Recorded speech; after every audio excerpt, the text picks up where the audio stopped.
So let us prepare our hearts, prepare ourselves to understand what this word has in store for us. Let us all come together to his word now. And I would all invite you to open your Bibles to First Kings chapter 3, verses 3 to 14. And it goes like this. And Solomon loved the Lord, walking in the statutes of his father David, except that he sacrificed and burned incense at the high places. Now the king went to Gibeon to sacrifice there, for that was the great high place. Solomon offered 1,000 burnt offerings on that altar. At Gibeon, the Lord appeared to Solomon in a dream by night. And God said, Ask, what shall I give you? And Solomon said, You have shown great mercy to your servant David, my father, because he walked before you in truth, in righteousness, and in uprightness of heart with you. You have continued his great kindness for him, and you have given him a son to sit on his throne, as it is this day. Now, O Lord my God, you have made your servant king instead of my father David. But I am a little child. I do not know how to go out or come in. And your servant is in the midst of your people, whom you have chosen, a great people, too numerous to be numbered or counted. Therefore, give to you, your servant, an understanding heart to judge your people, that I may discern between good and evil. For who is able to judge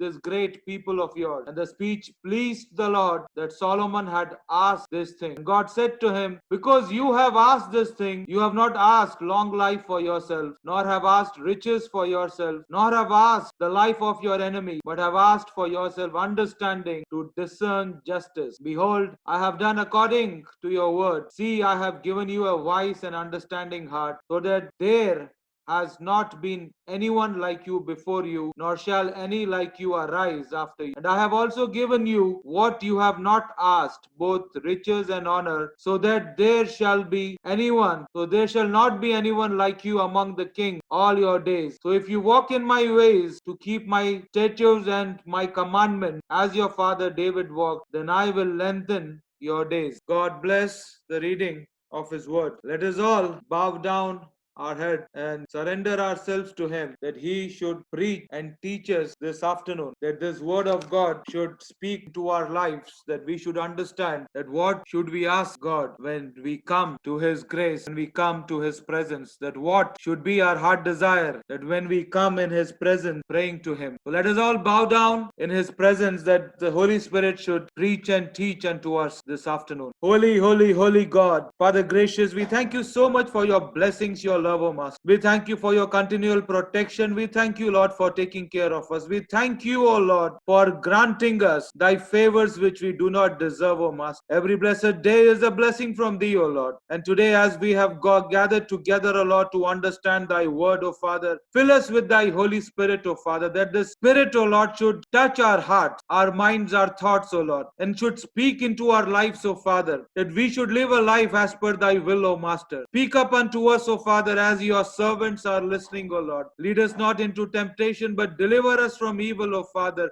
Deliver us from destruction and deviations from the evil one, that this word should preach and teach in our lives, O Master, and we should abide by it, O God. Bless us in the blessed name of Jesus, we pray. Amen. Solomon, who has been granted the wisdom and understanding to discern between good and evil. Solomon, who was a king whose riches were beyond the wealth which one could hold even till date. That was the blessing which God gave to Solomon. That was the blessing which God pronounced in his life. God came in his dream. And the most crucial thing for us to understand is God asked him, Ask, what do you want? Very wisely, Solomon says, Father, you have given the best to my father David. You have taken care of him. He is called your beloved, a man after your own heart. You gave him your blessing. You gave him the throne of your people. And today, the same blessing has come upon me, and you have made his son to sit on this throne. But Father, I am very young to manage the affairs of such a wide nation. I am very meek, O Lord, to manage and discern between good and bad, because I am very young, O Lord, and I cannot discern to govern such a big and massive kingdom which you have given me. And then, Father, please give me a blessing that I should have the discernment. And this speech of his impressed God. The Bible says very clearly that this speech of Solomon impressed God, and God gave him a blessing by saying that ask what you want. And then Solomon and ask him the blessing of being a wise man.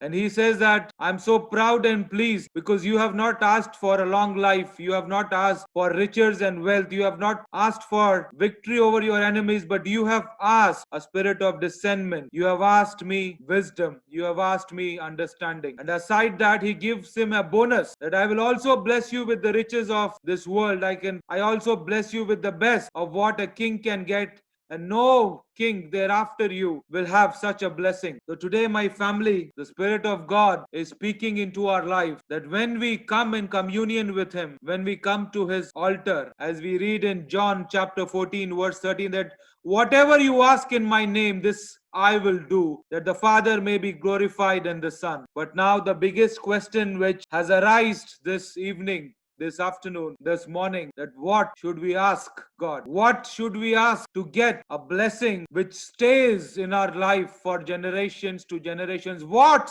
shall we ask? That God should be impressed with our speech, that God should be impressed with our prayer, that God should be happy to bless us even more than what we ask. What shall we ask God? Most of the preaching and teaching which we've been hearing so far, whenever the question comes that Solomon was a young man when he asked God for wisdom. I would also like to enlighten you when you say that Solomon was a young man. How old was he? Most of us have an understanding that Solomon was somewhere below his 20s. Solomon was a young man, a youth. Solomon was a lad who was not knowing. But let me enlighten you that Solomon was around his 40s when God blessed him with wisdom. When you read the Bible very carefully, Solomon's age is not mentioned in the Bible, especially the time when Solomon left this world. It said that Solomon ruled for 40 years. But still, from that, you would not be able to understand the age of Solomon. To understand the age of Solomon, when you read 2nd Chronicles, where his son Rehoboam is been crowned as king, it says that Rehoboam became king when he was 41 years old. And if you read the concubines and the wives which Solomon had, altogether were 1,000, but his children were very, very limited. There was only one son and two daughters. Only one son and two daughters. And this son reigned at the age of 41, and he reigned for 17 years. So it is very important for us to understand that when Solomon is saying that God, I am just a youth, I am just a little lad, oh Father, because I cannot govern such a big empire, such a big kingdom. So bless me with an understanding, a discernment of good and bad, a spirit of wisdom and understanding. And God blessed him at the age of 40. So today, my family, there are few things which I would like us all to get enlightened with, that what do I ask God when I come in communion with Him? What do I ask God when I come to pray to Him? Every blessed day, as we all come to pray and to seek our living God, as we all come to thank Him, thereafter we bring forth all our requests, all our petitions, all our heart desires to His throne of grace, through a throne from where every blessing has been departed, through a throne of provision, through a throne from where He gives and grants His anointing, His favors, His blessings in our life. And we often, when we come to His throne and we plead to Him, there are many requests which we have. There are many asks and wants and need, the desires of our hearts, which we bring forth to Him. We request Him that God take care of our problems. God give us a good life. God give us riches. Give us a good job. Give us good business. Lord bless us that we should prosper. Lord keep us safe. Keep us protected. Lord keep us away from those who cause problems. Lord, let there be peace and prosperity. There are so many things we ask Him every blessed day. There are so many things we ask Him, and majority of them are very much materialistic as well. We ask Him for good job, good salaries. We ask Him for good businesses. We ask Him that our business should turn out to be well, that we should have a progressive life. We ask Him that we should get sufficient bank balances, that our day-to-day expenses are being taken care of. We ask Him so many things which will bring comfort comfort in our life. We ask Him so much because we tend to believe that when we ask Him is when our God answers us. To a certain extent, it is very true because the Bible says, ask and it shall be given unto you. Knock and the doors will be open, and seek and you shall find. But again, the question which arises and ponders in our hearts today, that what shall we ask God? What is that one thing which we ask God, that God through that asking will give us rest? What is that one thing that we should ask God, that through the provision of that one thing, rest all shall be taken care of? Today when you ask your little children that, beta, what do you want?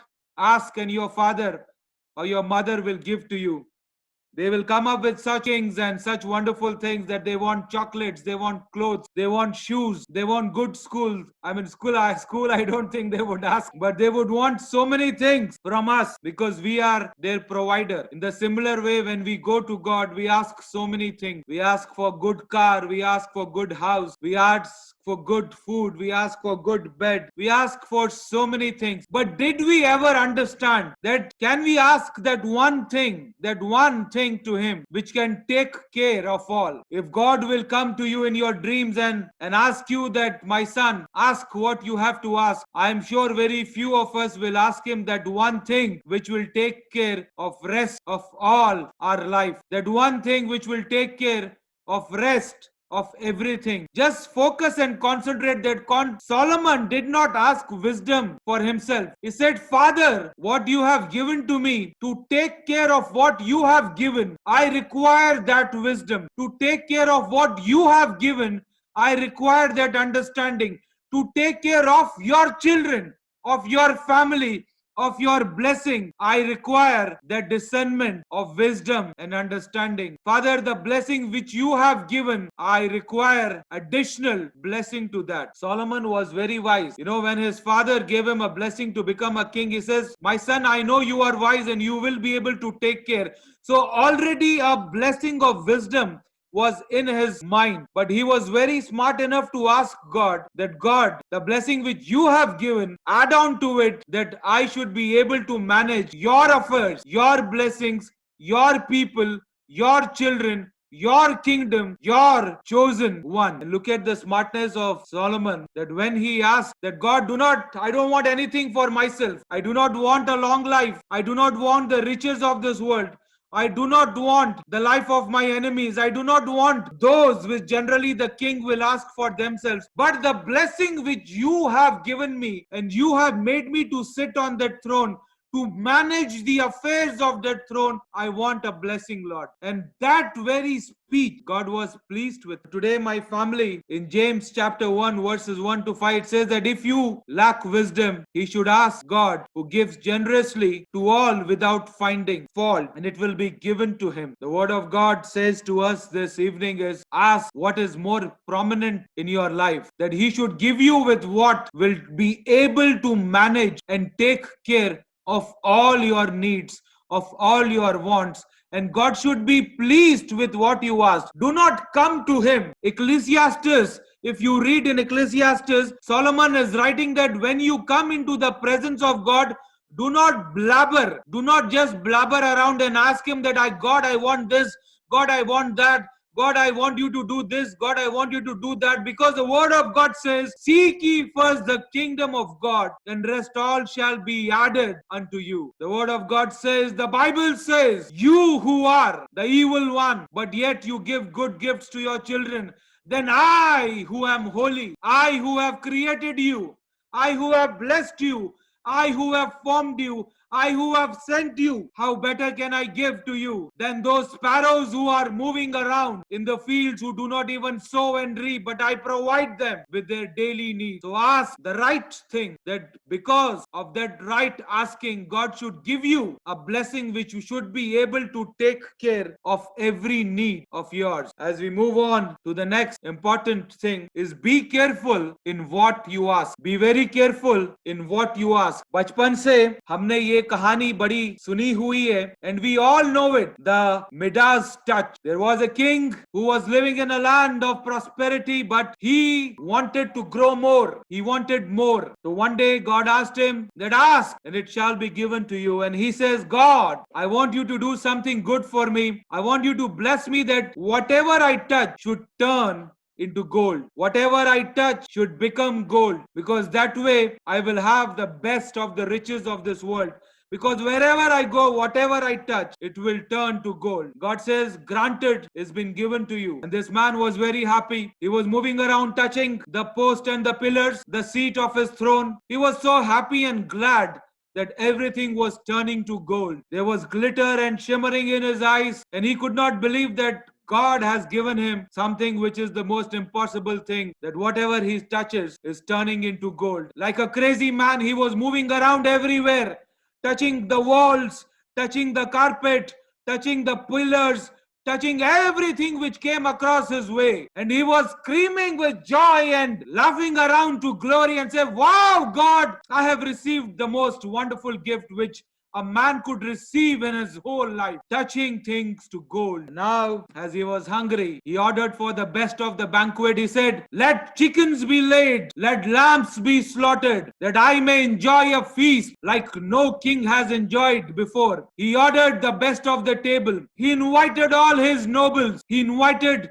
them all to show that I am a king who can touch everything which will turn into gold. And when everything was laid right in front of his own eyes, and as soon as he touched the food, it turned into gold. He touched the plate, it turned into gold. He touched the chicken, it turned into gold. He touched the lamb, it turned into gold. He touched the fruit, it turned into gold. This is when the king became very, very, very worried that what is happening? Now the food which is there in front of me, though it is so pleasing, but I cannot touch it with my own hands because it was turning into gold. But this king was a wise man. He said, why do I have to worry? I have plenty of servants in my kingdom. They will feed me. And then he calls his servants and says, come, prepare a table and you should feed me so that I can fill my stomach. So the king inquired a new way of feeding himself. So without touching, he was enjoying what was on his table. Now when the time came when his daughter saw what is happening, and she was also pleased, and she came running towards the father. Looking at the daughter, he was so filled with joy and thrilled that he forgot the touch of gold in his hand, and he wanted to share his happiness with his daughter and explain and exclaim the joy which was running in his heart and in his mind, that he could do anything with the gold he had. And as soon as his daughter came and hugged him, he touched her with a joy. And suddenly the warmth of her daughter was turned into the metal of gold. The smile of her daughter's face turned into gold. The words were ceased. And there was a pause on the king's face, because he had turned his very own begotten daughter to a statue of gold. A very well-known story which we have heard from our childhood. And the word of God says that be careful in what you ask. If you read the Bible in the life of Hezekiah, that when Isaiah came to him and said, behold, thus says the Lord, arrange your house today, arrange yourself today, because there is not much of time left. But as we all know, that Hezekiah prayed, he wept, he turned his face towards the wall, and he cried unto the Lord. And Hezekiah got 15 more years of life. But now the question which comes is, did he get the right 15 years in his life? The answer which on your screen is, in the remaining 15 years of his life, Hezekiah made proud and foolish decisions. Hezekiah made decisions which were very wrong in the sight of God. And then he fathered Manasseh. Because when Isaiah came and he said that, Hezekiah, not much is there in your life, arrange your house. Then in his life, Manasseh was not born to him. But when Hezekiah pleaded to God and he got those 15 years, but he didn't ask for the right thing, though God gave it to him, but because of those 15 years, Manasseh was born. And this Manasseh was a very problematic king, was a very evil king. After Hezekiah's death, he led the kingdom into idolatry. He led the kingdom into the poles of Asherah, and he led into kingdom of Baal. He brought forth all the idol worship into the kingdom, and he encouraged people into idol worship and idolatry. So Hezekiah could have died. The conclusion is Hezekiah could have died with a good record, but he didn't because of what he asked God, what he pleaded to God, though God gave him those 15 years. But please understand, God did not change his mind. God had a provision for him. God said that Hezekiah, arrange your house, arrange yourself, because your time is very near.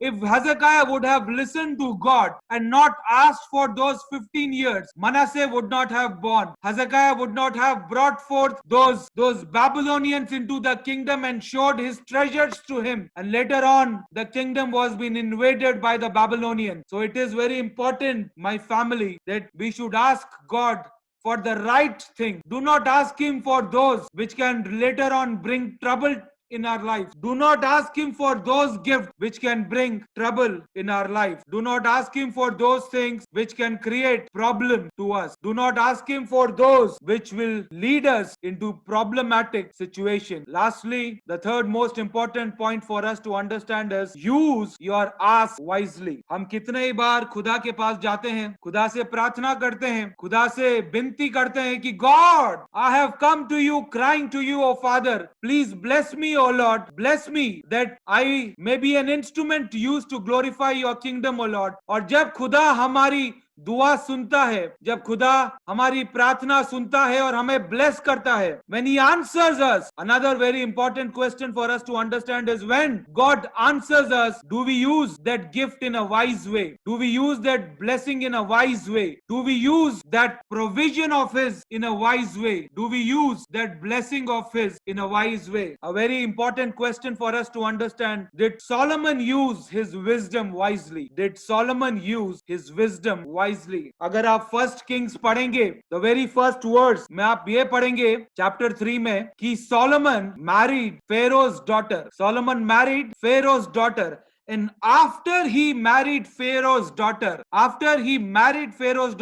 that is when he comes to Gibeon, and when he gives those sacrifices, and thereafter when God comes and he asks for wisdom and understanding. Please understand this very carefully. This is kind of a Bible teaching to you, that after Solomon married a pagan worshipper, after Solomon married an idol worshipper, after Solomon married a daughter of Pharaoh, an Egyptian, then God blessed him with wisdom. When you read Deuteronomy chapter 17 from verses 14, it was the law which was given by God for appointed king. It was the law been given by God for appointed king. अगर आप देखेंगे उस time पे कोई king नहीं था, and the children of God were led by the Spirit. The cloud which was covering them in the morning and the fire which was there in the night, they were led by the Spirit of God. There was no king by then, remember. But God gave these instructions in Deuteronomy chapter 17 from verse 14, that when you enter into the promised land, when you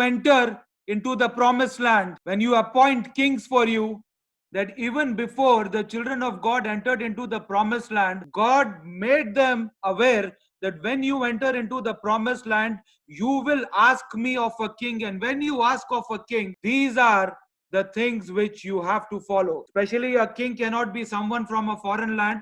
He cannot be a foreigner. He cannot be someone who has come down. He should be from your own tribe, from your own people. He cannot have many wives. He cannot bring horses. You cannot go back to Egypt. And God said that you have to follow all this. You have to write it down on a scroll and keep it to yourself, because when you become a king, these are the things which you have to go through every blessed day.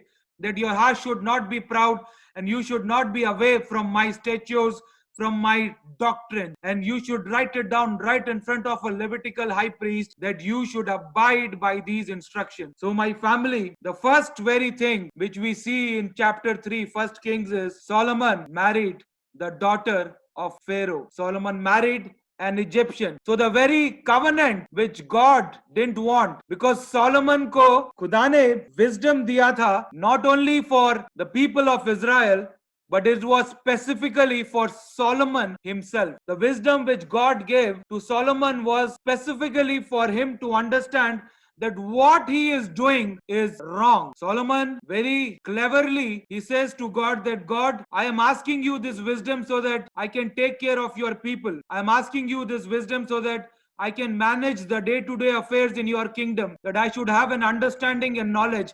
But God is more smarter than him. And God says, yes, Solomon, I am happy with your speech. And I give you this blessing of discernment.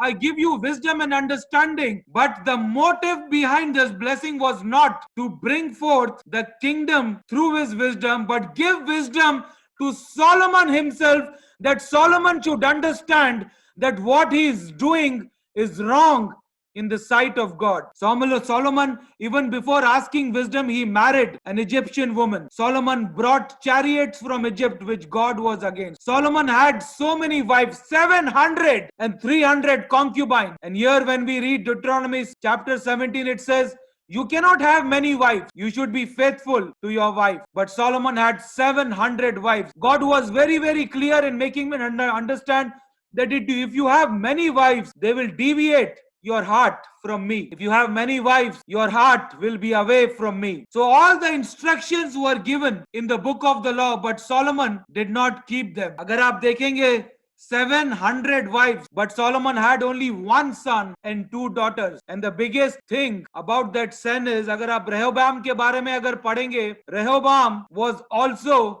a foreigner. Rehoboam was not from the tribe. He was an Ammonite. Rehoboam की mother जो है was an Ammonite. And Ammonites जैसे आपको मालूम है, Ammonites and Moabites come from Lot, come from the genealogy of Lot. So just imagine, why did God restrict all this? Understand, it is a spiritual thought which the Holy Spirit is departing unto us this evening, that God didn't want, though God promised to David that always there will be a person sitting down in your throne, but God didn't want Rehoboam to move forward.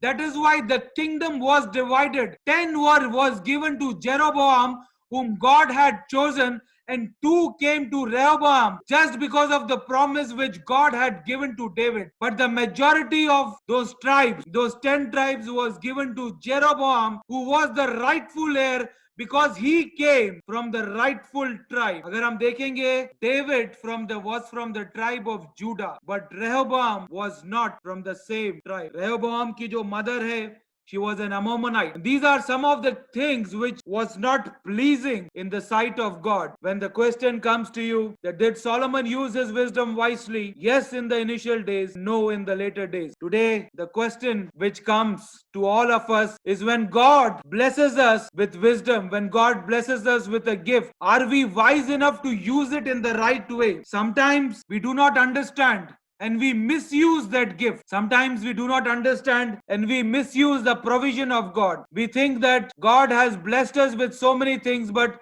we fail to use it in the right way. We fail to acknowledge God in the right way. We fail the gift which are given to us in the right way. My family, the takeaway for you all this evening is, when you read Proverbs chapter 8 verse 11, for wisdom is better than rubies, and all the things that may be desired are not to be compared to it, because wisdom is far, far better than rubies and the riches of this world. But I again say to you all that look at the parable of the talents. All those 3 servants were been called and they were given those talents, those riches as per their blessings. 2 used them wisely, but 1 dig the ground and hid that talent in it. Today the word of God is speaking unto our lives that when you commune with God, He will bless you with the talents you have.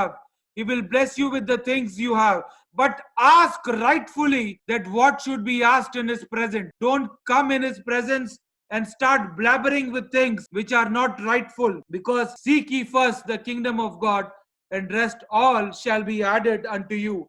Today this word of God is preaching and teaching in your life. Today this word of God is, I'm sure, must have enlightened you to understand what you should ask when you come in the presence of God. What you should ask when you come to His feet. What you should ask, that He should be happy with your speech. That He should be happy with your asking. And this asking should be asked carefully. Do not ask like the touch of that Midas king, who will touch anything and that will become gold.